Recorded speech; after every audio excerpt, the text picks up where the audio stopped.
Welcome back to the channel, guys. This is part number 2 of the 2019 New York Giants full 53-man roster review and reactions.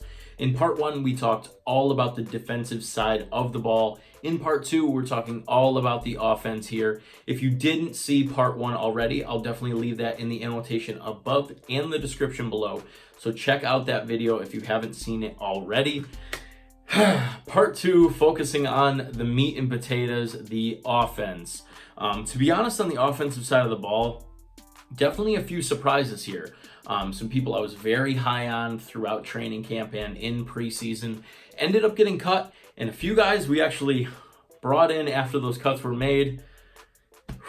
Get me very excited for the future. There's also a lot of controversy surrounding certain positions and certain players staying with the Giants. We're going to get into all of that right now, starting off with the quarterbacks.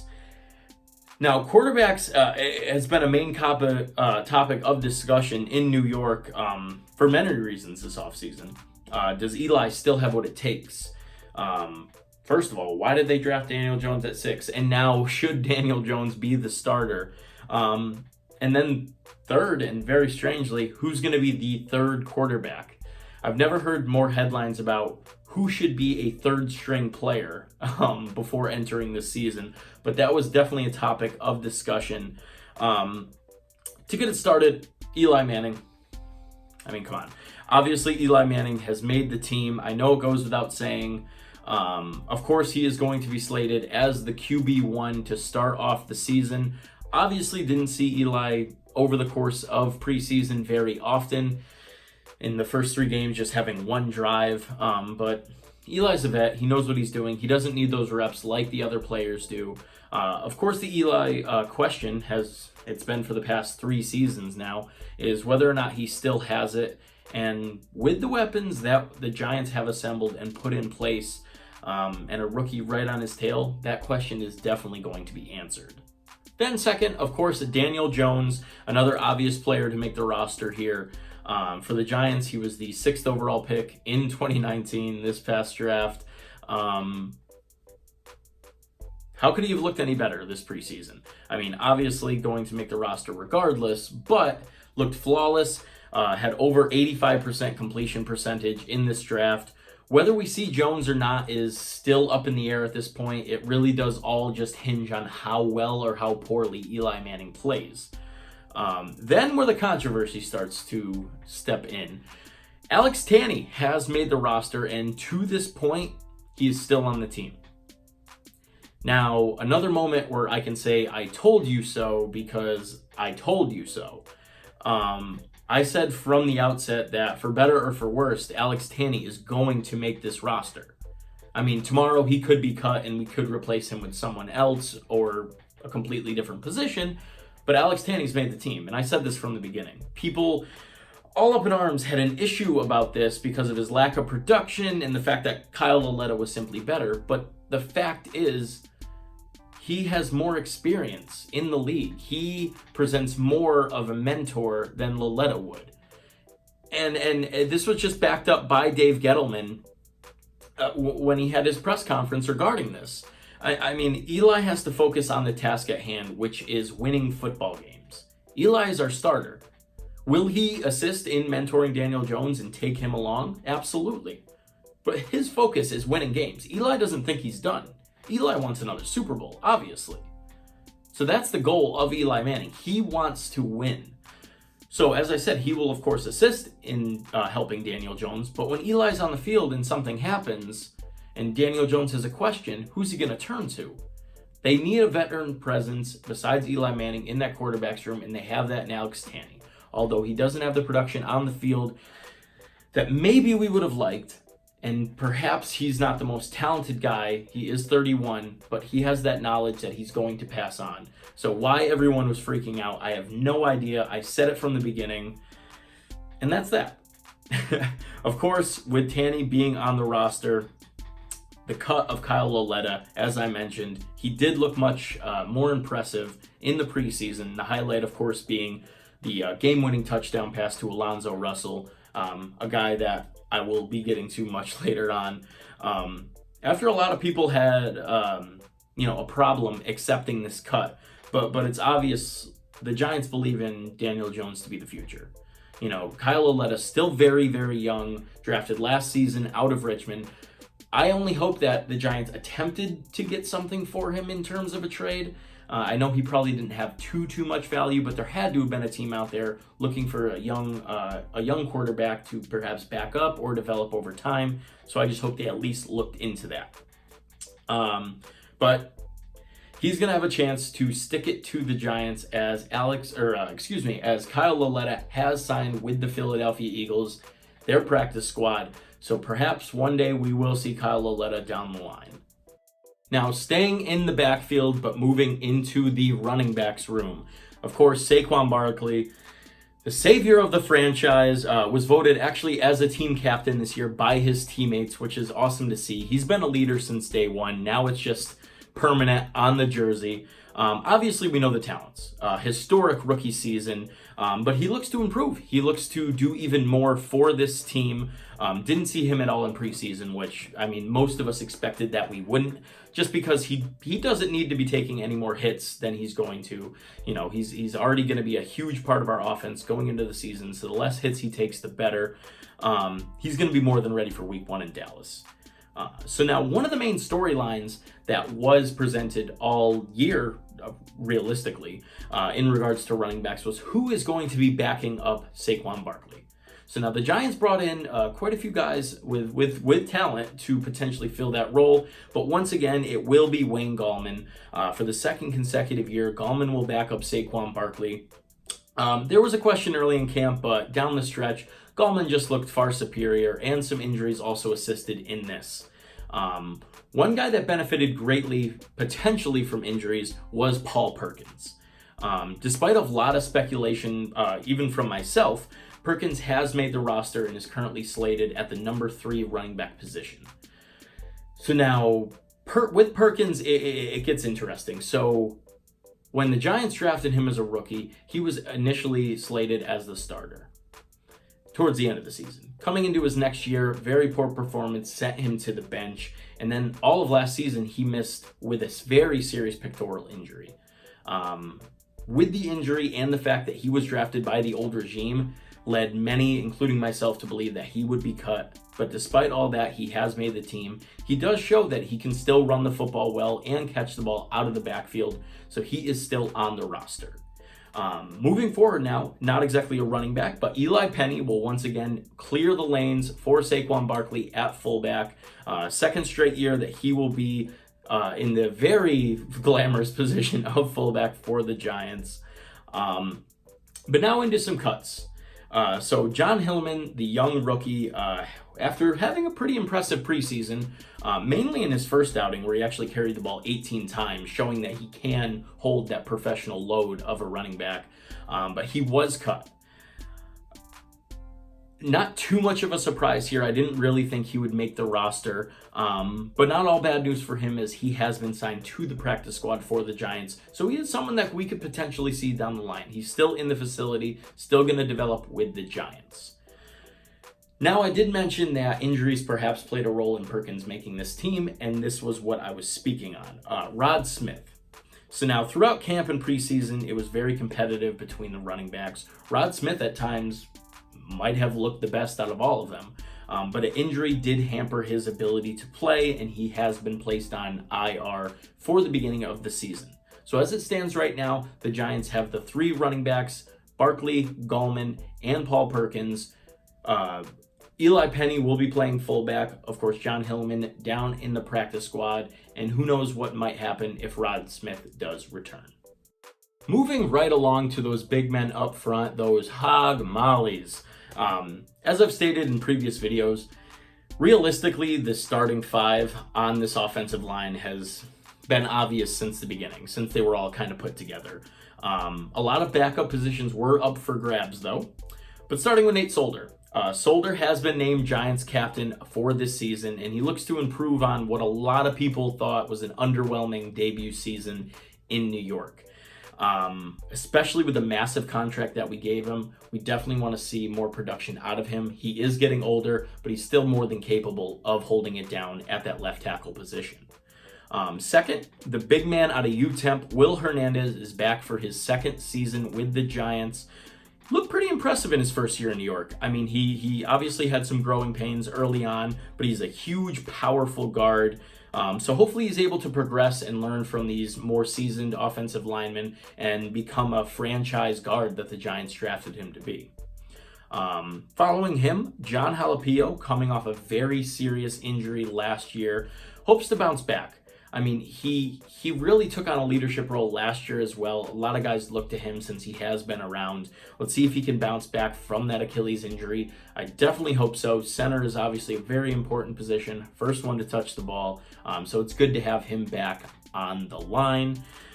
Then the biggest acquisition, arguably, of the entire season, Kevin Zeitler. Now, we certainly had to give up a lot to get him, obviously. But he is a massive addition to our offensive line. I mean, he's a top-level guard in the league. He's going to make those lanes for Saquon Barkley even bigger than they already were. So I'm very excited to see how the team works with him against real NFL talent, during the regular season games. Looked very impressive in his small time in preseason. Exciting stuff. Giants offensive line finally looks like it's coming together. And then the final starter for the Giants, Mike Remmers. Long ago are the days of turnstile Mike Remmers, letting Von Miller just spin him around in for sacks on Cam Newton. Since coming to New York, he has meshed very well with the group. He has looked great at right tackle, which is something we are not used to. So he's definitely fit in well with this line, and he will hold down that position for us come week 1. Now, if we're going to jump into those backup positions, which, as I said, a lot of them were up for grabs this training camp and preseason. And the first guy I want to mention was one of the ones I mentioned in a previous video that he's very valuable, is Chad Slade. So now Slade can play multiple positions across the line. He's a guard and a tackle. He can do it all. So after impressing in preseason, he has made the team in a backup role. After being signed to the Houston Texans in 2015, he's been cut, signed, added to the practice squad numerous times. It looks like the wait is finally over for him, and he's finally found a home on an NFL roster. Currently slated to back up, well, as I said, really anyone. He could play guard, he could play tackle. Will he see time this season? Let's hope not. Backups on the offensive line are usually a downgrade, so hopefully our front five can keep it together all season, but it's good to have someone like him waiting in the ranks just in case something does happen. Next up is Nick Gates. So the 23-year-old Vegas native has made the Giants team. He looked very impressive in both practice and games during the preseason. He's obviously put in a lot of work. Got a little banged up last season, so he definitely wanted to bounce back from that. He has made the team. And then, of course, Spencer Pulley. Last season, with the injuries on the offensive line, Pulley got a lot of playing time, and he did a decent job. As I said, center is a very, very important position. He has been recognized, has been added to the 53-man roster, and will essentially back up every position along the line as well. He's another one of those utility guys, even being dubbed the sixth man of the offensive line with some of the unique formations that the Giants might be using this year, as well as if someone goes down, he's right in to replace them. The last man that will be added to the 53-man roster on the offensive line side will be Eric Smith. So now Eric Smith was picked off of waivers from the Jets. He's only 24, currently slated to back up at left tackle. Not too much information on him, but again, just some depth to add to our line. A few cuts just to go over briefly. Obviously, several cuts along the offensive line. So I'm just going to list some names off here and give you some key notables. First, James O'Hannigan, gone. Paul Adams, Malcolm Bunchy, Evan Brown, Victor Sulaco, Chad Wheeler, Brian Mielek, and George Asafo-Edgy. All have been cut. Now, of those, Sulaco, Wheeler were waived due to injury. Big George is on injured reserve, and only Evan Brown has actually been signed to the practice squad. So those are the guys to keep an eye out for. The rest have been shipped out of town, but that's all we have so far for the offensive line. Again, that front five is looking very good. We have some very serviceable backups if that time comes. Let's hope it doesn't, but I'm definitely satisfied with where our line is now. All right, now it's time to talk about some pass catchers. And wow, out of all the positions on the field, this is definitely one that brought the most surprises as far as who was cut and who was brought in. But first, we're going to go with the tight ends. Evan Ingram. Obviously, Ingram is going to be a huge part of the Giants' offense this season. I've been saying it for a long time now. When Odell Beckham was off the field, Evan Ingram was able to play his game, and he got his numbers. So I'm fully expecting him to have a breakout year this year. Claims to have worked on his blocking, and coaches say that as well, so that's always great to hear. You know, a tight end that can do both is so crucial to a football team. I'm very excited to see what he does in 2019. Again, Rhett Ellison. Of course, Ellison will once again be our second tight end. Coming off a good year backing up Evan Ingram. Had 272 receiving yards and 1 touchdown.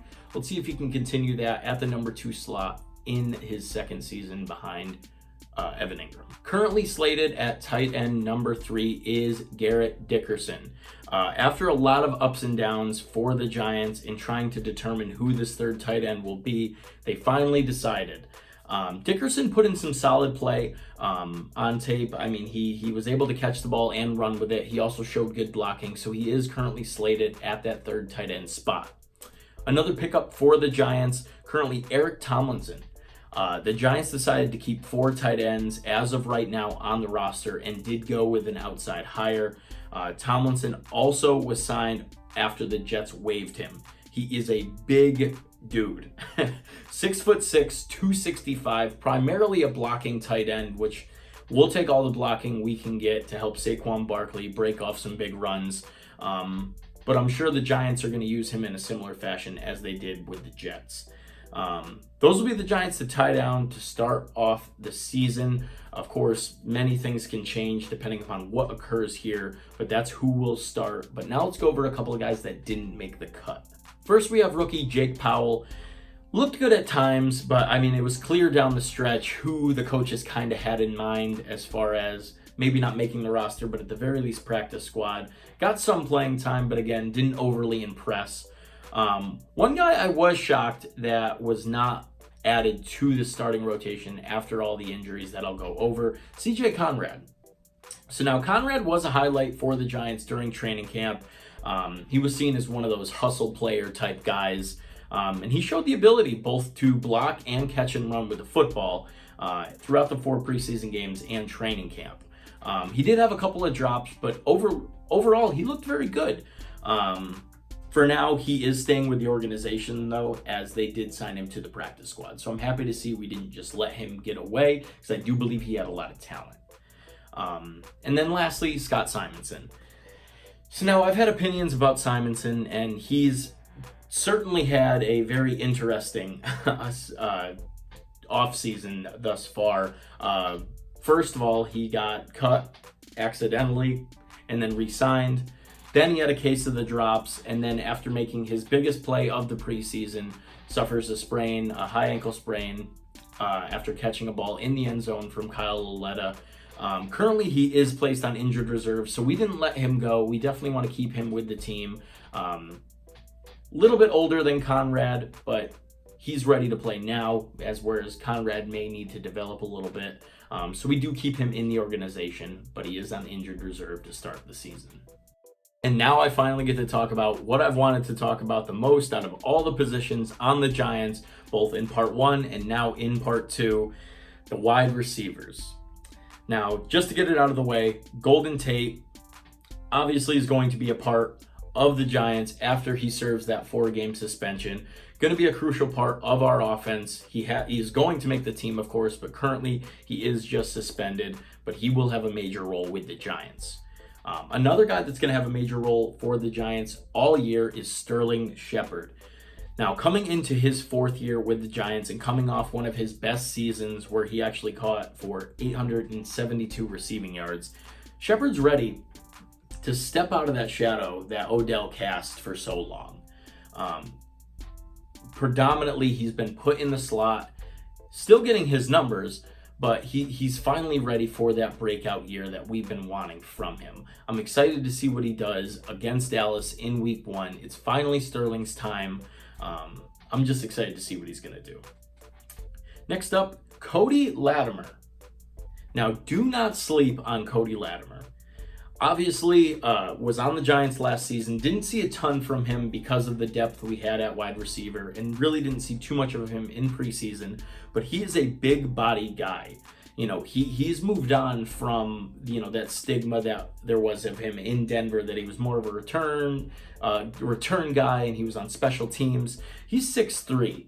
He's going to be a really fun target for Eli to start off this season. So don't sleep on him, and don't be surprised if he has a big year for the Giants. And once again, Benny Fowler will make the Giants roster. He's looked relatively impressive for the Giants in the past, predominantly when other star wide receivers were injured. He actually was able to fill that role pretty nicely. Can't wait to see what he does in his second year in New York. Russell Shepard, one of the more impressive receivers during camp and preseason, has also made the squad. And of course, Darius Slayton. I've mentioned as in part 1, anytime you're drafted in a late round, it's a tough road for you. There's no guarantees. But Slayton showed his talents. I mean, we didn't see a ton of him in the preseason, but the games he has gotten in on, he's shown playmaker ability.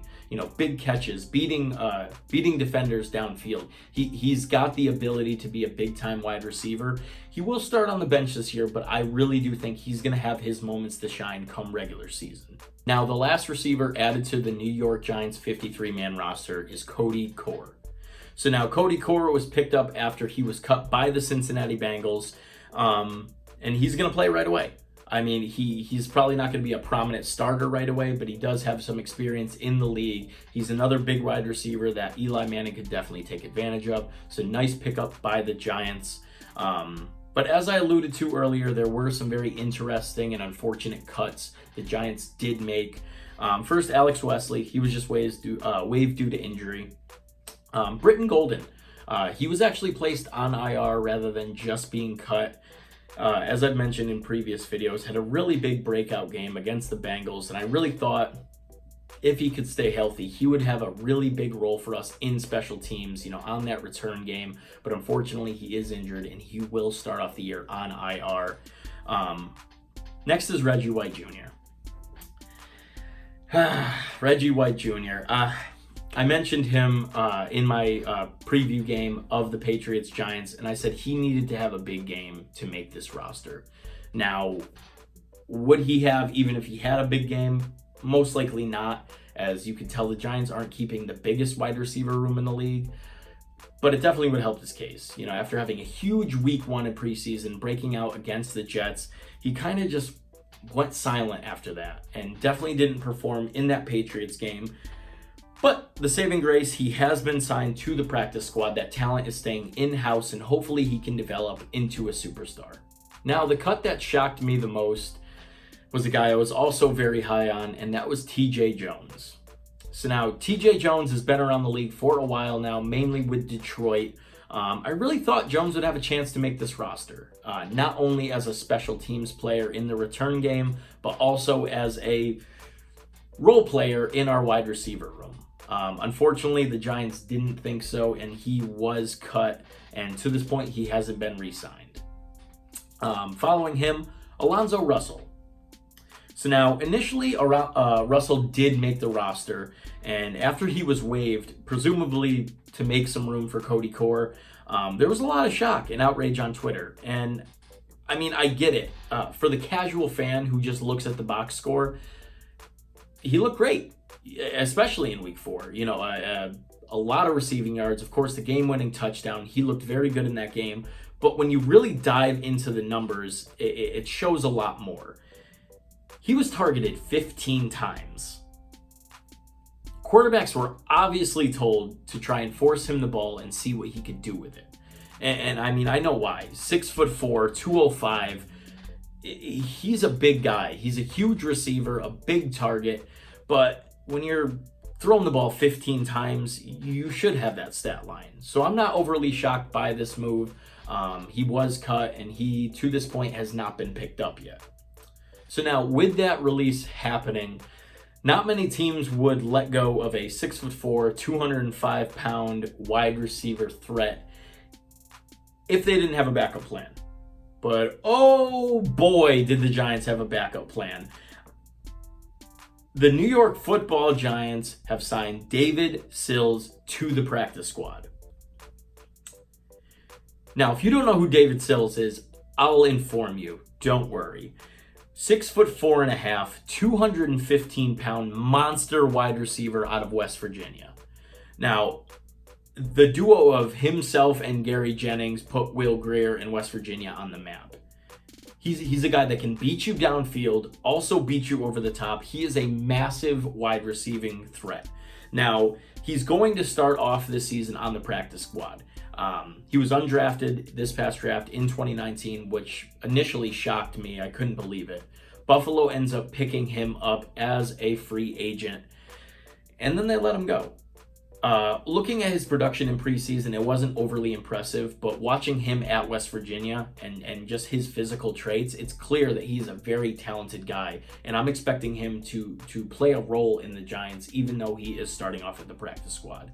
He just has too much talent to let him sit down there. So although he's starting there, mark this down and remember this statement. David Sills will be an impact player for the Giants in the future. Will he get time this season? Maybe, maybe not. But I'm telling you right now, he is a name that you have to watch out for. Now, before wrapping up this video, just a quick recap on the special teams. Gotta show him some love. Can't win without him. Of course, Aldrick Rosas, Mr. Automatic, will be, of course, our starting kicker once again this season. Coming off a Pro Bowl year, he just wants to show he can do this on multiple occasions. You know, he wants to prove he's one of the best kickers in the league. Riley Dixon, the Giants will be sticking with Riley Dixon again. After bringing in some competition during training camp, it's clear who the favorite was throughout. Dixon will be punting once again. Death, taxes, and Zach Diassi being the Giants' long snapper. He may play until he's 50. Once again named a team captain for the special teams unit. He will be long snapping the ball for the New York Giants this year. Couple quick cuts. Johnny Townsend was brought in for competition, lost that battle to Riley Dixon, and Tabor Pepper brought in to learn from one of the best to ever do it, Zach Diassi. Great experience for him, but of course, he was cut.